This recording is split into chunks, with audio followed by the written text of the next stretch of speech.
All right, so today I'm going to do a tutorial on the kettlebell clean, the sports style kettlebell clean. There are some differences between sports style and hard style. So let's do it, and then let's talk about the components, okay? So we start off, let's see, let's get that. I'm careful with my floors, okay.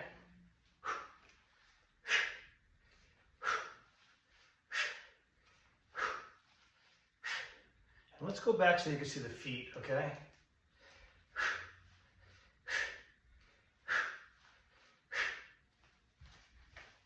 Okay, so first things first, because I always forget to talk about breathing. We breathe out as we go on the backswing. We breathe out as we catch. Now what you'll notice is that when I catch, this is the angle of my forearm. So it's about 45 degrees, or it depends, it's anywhere in that range there. But the key thing is that if we go from the knuckle, okay, down, straight down, it's a straight line to the elbow. We don't want extension of the wrist. We don't want flexion of the wrist. Extension, that weight is going to be sitting on our forearm, give us some nice bruises right there, or maybe even hit. So we want to make sure that when we insert, it's called insertion, when we insert into the handle of the kettlebell, that this is the angle that we've got. So if you notice also with my feet, as I go back, sometimes the back foot rises, sometimes it stays planted, but this is sports style. So that there's a little bit, the knees go back a little bit. This is not a hinge, okay? This is a pendulum. So we're gonna go back a little bit and then the knees come forward a little bit. When you do hard style, the knees almost don't move at all, okay? It's just a hip hinge and a drive forward with the hips. Of course, you're still driving forward with the hips with sports style, just so you've got that pendulum.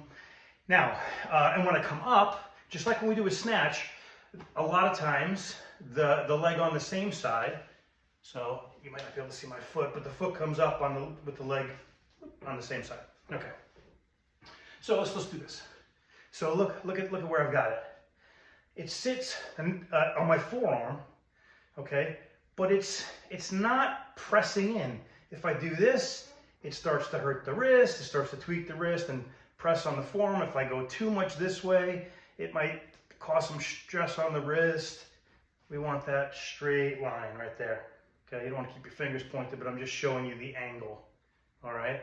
We also want to make sure that when it comes up, that the upper arm is sitting on the thoracic, your rib cage. Okay, so you're basically that humerus, this part of the arm, is sitting connected, and a little bit the forearm there. Okay. And we just kind of we can actually let it rest there to some degree because it's got support. If we're out here, we're holding with all our muscle, okay? Plus, when we clean and we do that type of stuff and it comes out here, that just torques the shoulder. That's not good technique, okay? You should be able to touch your thumb to your chest, okay? All right, so we breathe out as we go back. We drive with the hips, of course. We come up, and now a big important part here is to make sure we insert without slamming our wrist. So let me show you. So as we come up, boom, it's a timing. So I'm going to actively, okay, if you can see it, I'm actively dropping my elbow and inserting my hand into the kettlebell, into the handles of the kettlebell, okay? So I come up, and if I just drop, it's gonna go that way, but I have to drop and punch almost, okay? Or drop and insert. Insert's probably a better way to think about it. So, drop and insert, boom. Now it's there. Now I can talk, I can hang out, okay? So, and again, that position is designed, now we can go from the jerk from there, but that position is designed to be somewhat of a rest position, okay? So, very important, if you're starting, you might want to buy wrist guards. They have ones that are wristbands that have little plastic inserts, just so you don't bang the crap out of your wrist, because once you bruise it, it's going to hurt even when you're doing proper technique. That being said, once you get the technique, you should be good. If you have any questions, that should get you started. Let me know. Stay strong. I'll see you next time.